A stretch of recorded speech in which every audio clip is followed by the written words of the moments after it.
song is a famous song. It's going to be sung by Monica Lee, and the name of the song is called Shanghai Beach. 呢首歌係名曲嚟嘅，上海灘李彥宏。Miss Monica Lee。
一首歌咧就我哋演唱嘅係大家都好熟悉嘅《舊歡如夢》，係由我本人同埋林敬新先生一齊合唱嘅。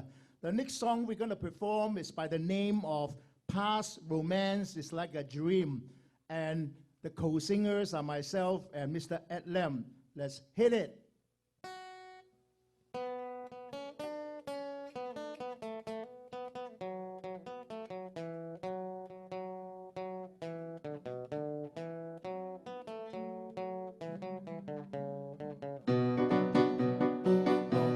相戀意中人，大家性情近，做做外間極親密，心心相印互信任。於底花間相會意，共喜有緣分。恩愛百般願比翼，痴心一縷共定。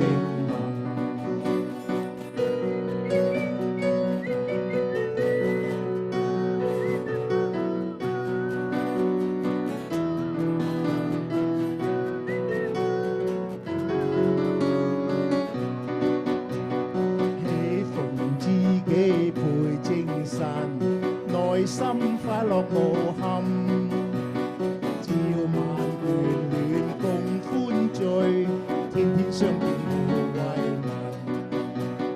立心再發把不香，重返夜仇恨。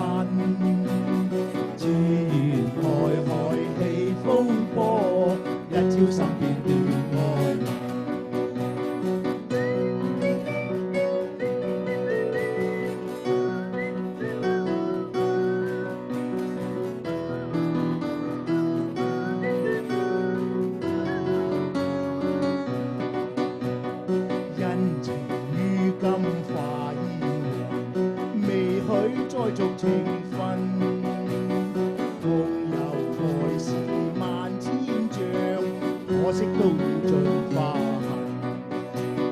黃炮相思往之戀，恨輕心太忍。這又嘆息舊歡似夢，早經消散莫再尋。早經消散莫再尋。早經消散莫再尋。時間過得好快，我哋半個小時嘅音樂節目咧，到此暫告一段落啦。我喺呢度緊祝大家有個愉快嘅中秋節，同埋希望疫情快啲過去。謝謝大家的收看，祝大家中秋節快樂！祝大家中秋節快樂！ Time flies. 30 minutes is pretty short. I hope that you have enjoyed our performances, and may I wish you a happy Mid-Autumn Festival, which is happened to be on October 1st this year, next Thursday. Thank you very much. Bye-bye. Bye-bye. Well, that was great. Thank you, the Fujian band. You know, that half an hour, you're right, it passed very quickly, especially performed by such talented people. Well, I'm ready for a cup of coffee and a conversation with some of my guests and friends, titled Coffee Chat with Multicultural Seniors on Mid-Autumn and Harvest Cultures. So welcome to Earl Choden, Shanti Singh, and Karen Gall.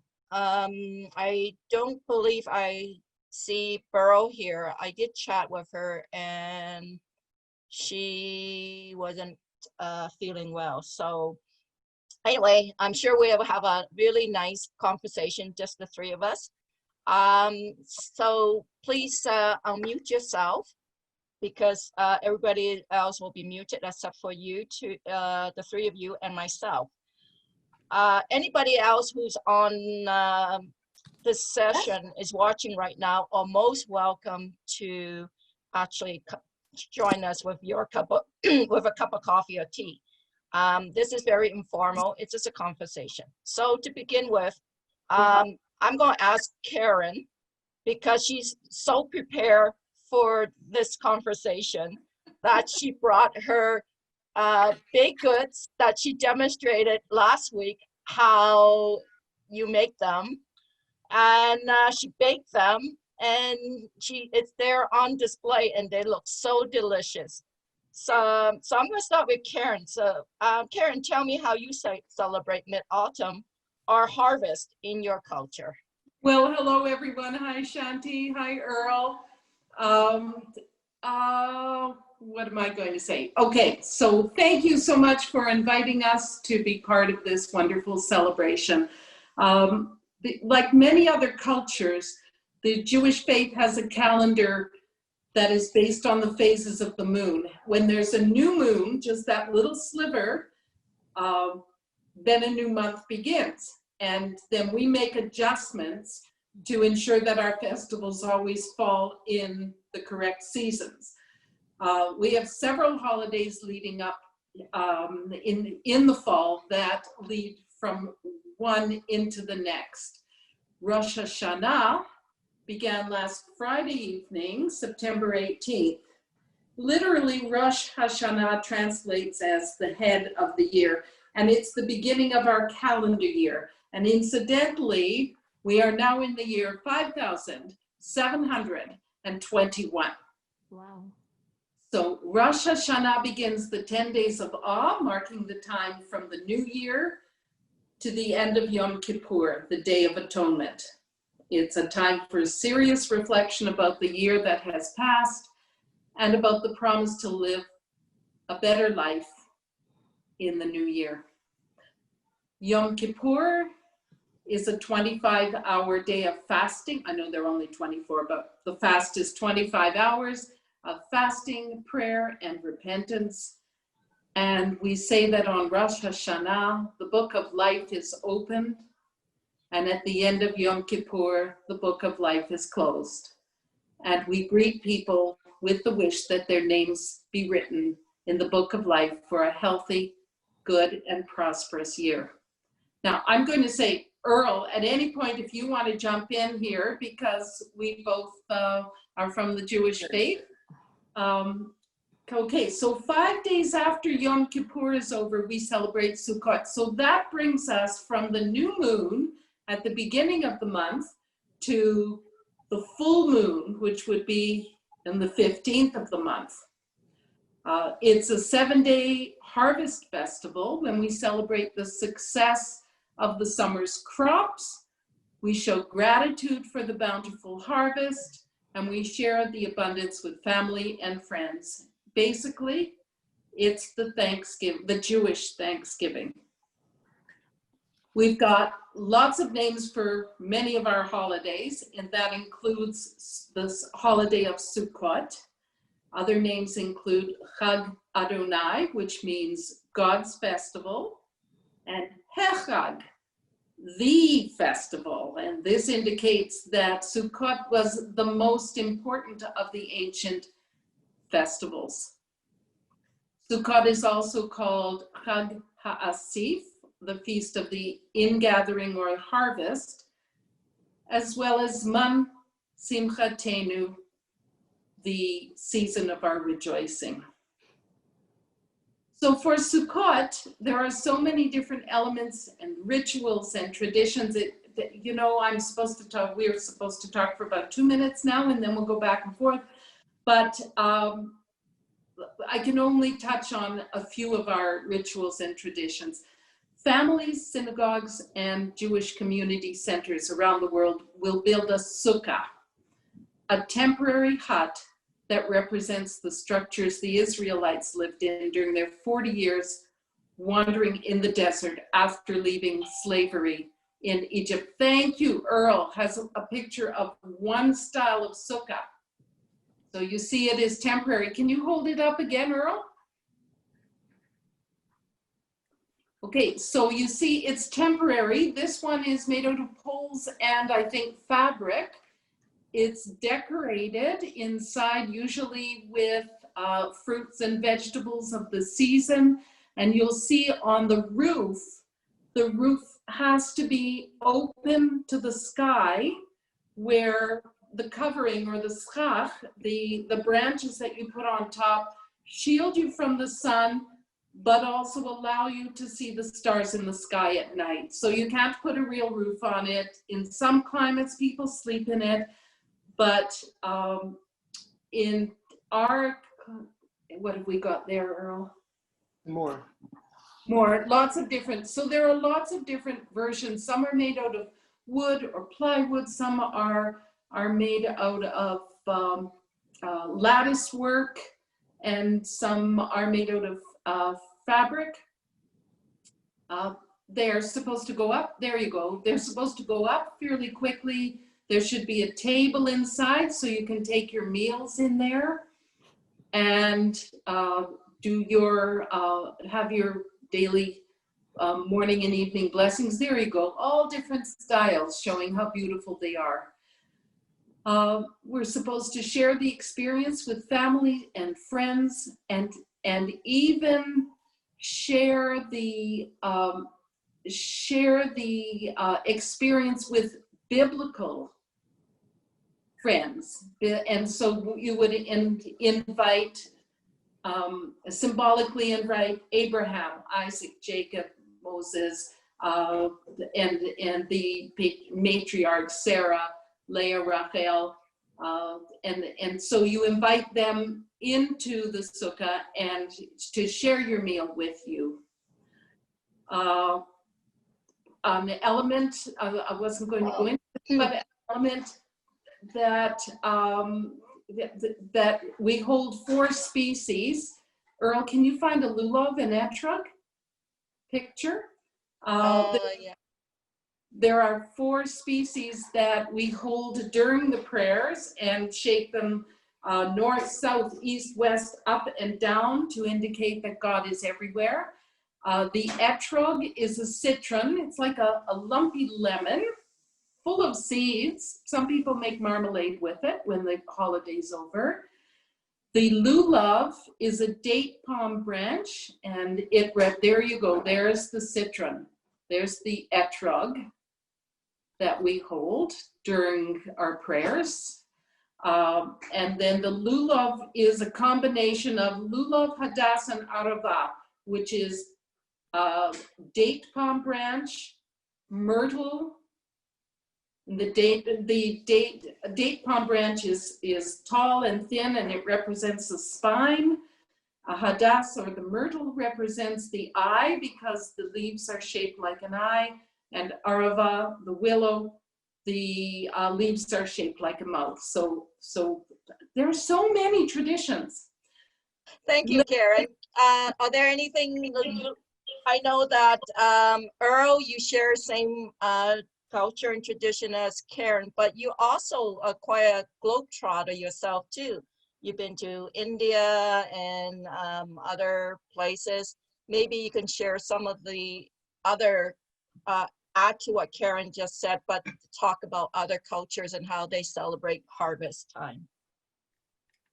I'm not going to try to do that. I'll just add some to the Jewish tradition. Here in Edmonton, most members of our congregation, Beth Orr congregation, don't build a sukkah in their own house.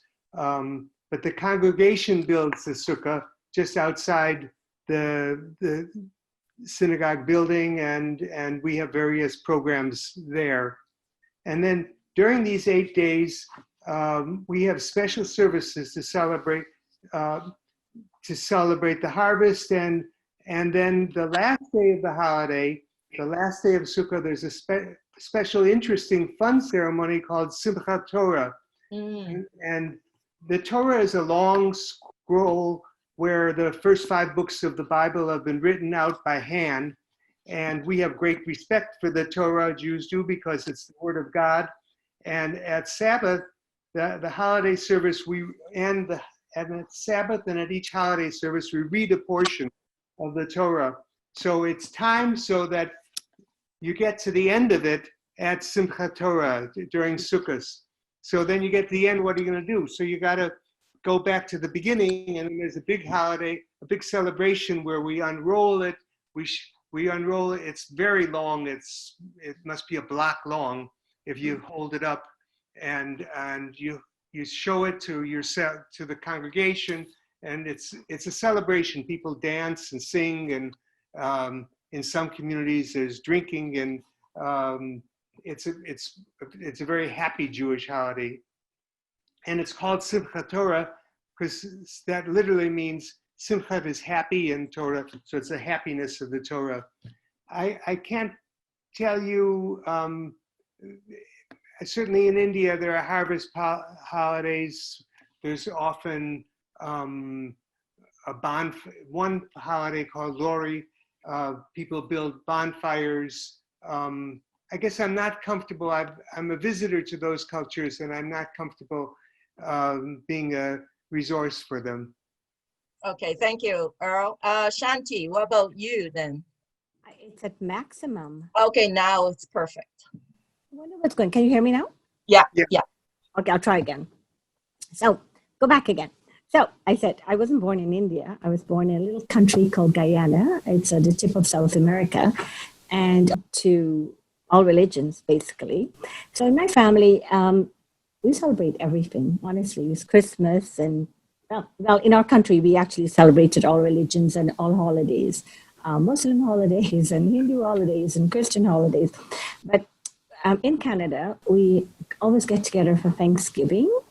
And there was one festival in November, Diwali, a festival of lights, where even in this country, everybody tries to have all their lights on in their home, because if you were in Guyana or any of these Caribbean countries, there would be little lights in all the windows. But of course, over here, we can't do that. So we have all the lights on in the house everywhere, inside, outside. So basically, that's what we do. But like I said, having grown up in a country where people are open to all religions, so if we were, I say, a Muslim holiday, our friends would send us things, and if it's a Hindu holiday, our families would send. So we got to a point where everybody was very open. We celebrated Christmas. So that's it. And I've learned a lot from Karen, from being on Canadian Multicultural Education Foundation Board. I learned a lot, well, not a lot, but I've learned quite a bit more about Jewish religion than I ever knew. So it was very interesting. And it was really interesting hearing you guys explain it today. Yeah. Thank you. Thank you, you guys, for sharing how you celebrate. So, you know, we've been talking about the Mid-Autumn Festival, how the Chinese celebrate Mid-Autumn. And we're not the only country, you know, China is not only the only country that celebrates Mid-Autumn or harvest time. Other Asian countries do the same as well too. And there are other cultures like in Europe, in Africa, everywhere around the world. This is why we thought that, you know, we celebrate with Mooncake. We family reunify, you know, family coming together for a dinner. Other ways of celebrating, I mean, symbols of that. You have the bread, you have your shukka, you know, other things. So we have lanterns, we have mooncakes, we have other things that we do to celebrate. But I think every culture also have their legends or fairy tales or folk tales about their culture as well too. And ours is the Lady on the Moon, and how she, you know, there's a sad story in a way that was tied to it, and how she ended up in the moon separate from her husband. Do you, in your culture, do you guys have similar type of stories surrounding, you know, the harvest time, Mid-Autumn? Well, our stories go back to biblical, to the Old Testament. So it's not so much stories, but traditions that grew up over the years. I will say, Lan, I found it really interesting on the first morning of this celebration, where I can't remember the name of the artist who drew the mooncake. You digitally drew on the mooncake and drew a rabbit on the mooncake. It was fascinating to watch her build the image, and then you know, and the idea that if you look closely, you can see the image of the rabbit in the moon. So I did look at an image of a full moon, a picture of a full moon, and I saw the rabbit. It was Lan, you talked about a mooncake and food. I'll just very quickly talk about our traditional foods. So fruit and vegetables, of course, for the harvest, because we're thanking God for the bountiful harvest. Round food, for example, the challah that we usually make, usually braid, is usually straight, but this is a braided one that I made, a braided circle. And here is another one that I made. This one's more of a coil. And the circle is to represent the continuity of life. Wow. So the continuity of life. When you have a braided one, it kind of represents the crown, God's crown, the sovereignty of God. So two different, but the idea of round. Sweet food, such as honey cake, and this one I baked before, but I've gotten into it. So this one was round.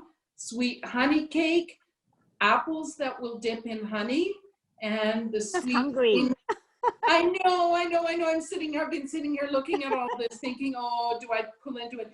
And so apples and bread that will dip into honey, and that's to wish everybody a sweet new year. And stuffed foods to represent abundance. So inside this challah, I have apples and cinnamon and brown sugar. So that's that. And inside this challah, I have raisins, and that's to represent abundance.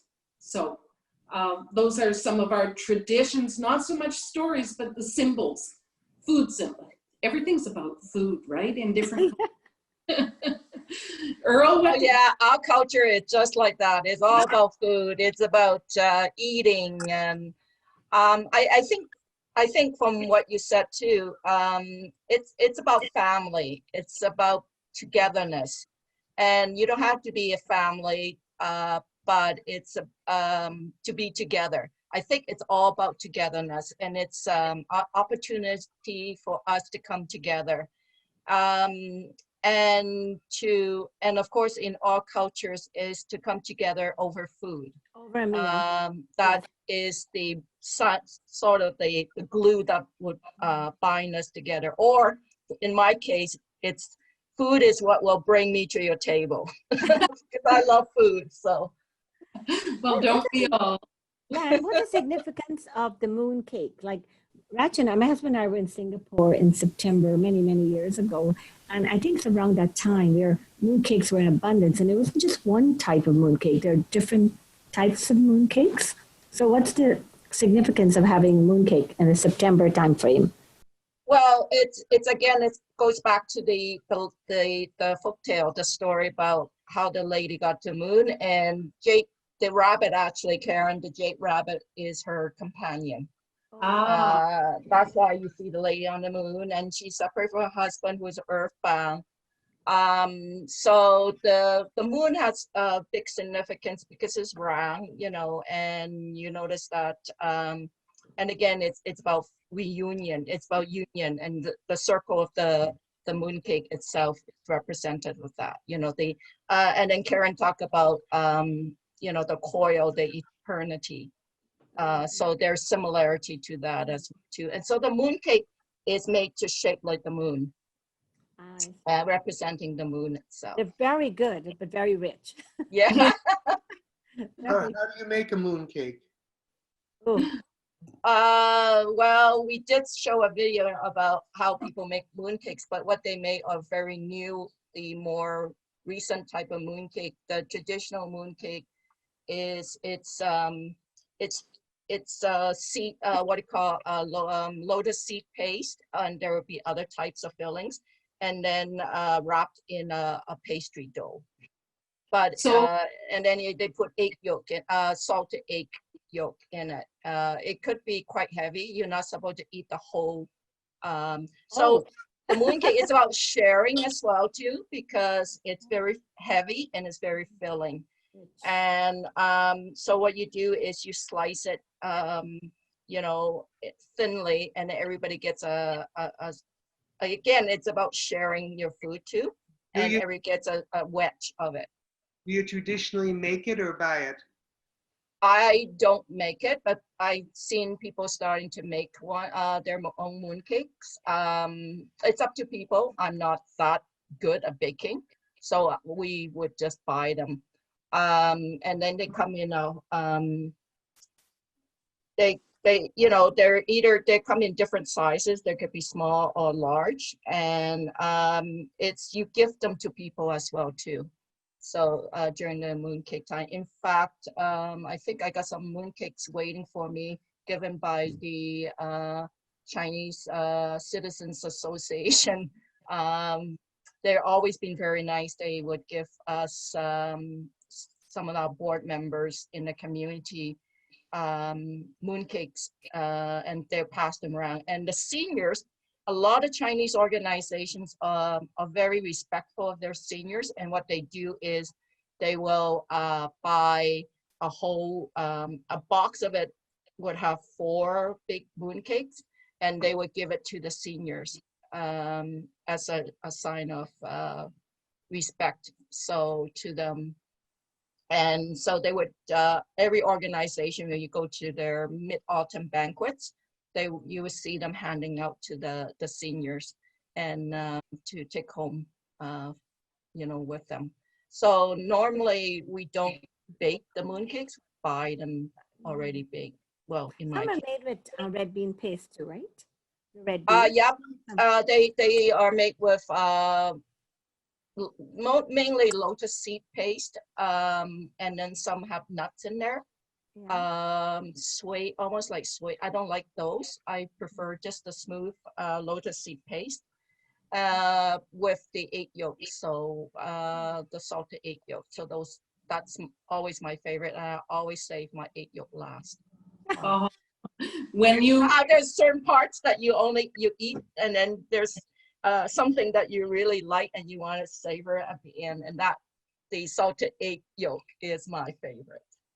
So when your organization held the Mid-Autumn Festival in Sir Winston Churchill Square and at the market, right?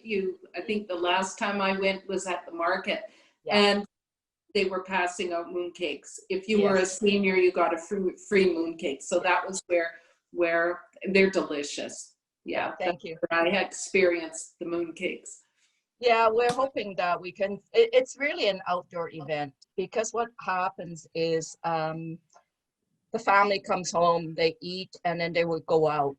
Traditionally, they go out and they would admire the moon and make wishes on the moon for either a good harvest next year, or else you can wish for business success or health for your family. So the family would go out for a stroll. Of course, it's not as easy here because it would tend to be cold, but in Hong Kong and China, you could do that. And then my favorite memory is when I was young and we would we'll make our own lanterns, and then we'll put a candle in it, and then we will be running around. All the kids will be running around with their eating mooncake and special cookies, and running around with their lantern all lit up at night and just chasing each other with it. So beautiful. Yeah, it turns, and then people were telling stories, you know, in the corner, or you know, do some remembrance of their other Mid-Autumn they celebrated. So it becomes and then you have these instant storytelling corners that crops up, and you can sit and listen to the grandparents or the parents talk and chit chat while everybody's savoring the fruit and vegetables that you eat during Mid-Autumn, as well as the mooncake. Anyway, interesting. So any last comments? Because I believe we are now near the close at this time, and I want to thank you guys for joining me. It was fun. Anything, maybe you each want to wish everybody a happy Mid-Autumn Happy Festival. Mid-Autumn Festival. I'm gonna go. I want to go buy some mooncakes. Where would you recommend? Hong Kong Bakery. Will they have TNT? Yeah. Oh yeah. Any the Chinese grocery store should be carrying them. Yeah. At this time of year. Yeah, this time of year, definitely. Thanks. I go to the Hong Kong Bakery, so I'll take a look. That's great. Okay, thanks you guys. And Karen, when we're off the COVID, I'll be right over eating your baked goods. I'll bring it to our next meeting that we have in person. Yeah, that's what that would be great. Okay, thank you, everybody. Okay. Thank you. Bye-bye. So thanks, Shanti, Karen, and Earl for joining me for a coffee chat. And so take care, everybody. I'd like to close off to remind everybody that we will be wrapping up our Alberta Culture Days this coming Friday, September 25th at 6:30 p.m. And for our Mid-Autumn Multicultural Concert, it'll be 3 hours long. And the host of that will be Melanie Gall, Karen's daughter. So I'm delighted she's able to be our host, and she's the one who is helping us putting that video together of all the performances from Ukrainian dance companies to Chinese dance academy, and as well as Fijian and dance from the Middle East, and then from India. Like, it is going to be a fantastically diverse, culturally diverse performance concert on Friday. So do join us that night. And I'll see you in a few days. So goodbye, everybody, and have a good evening. Yeah, you too. Thank you.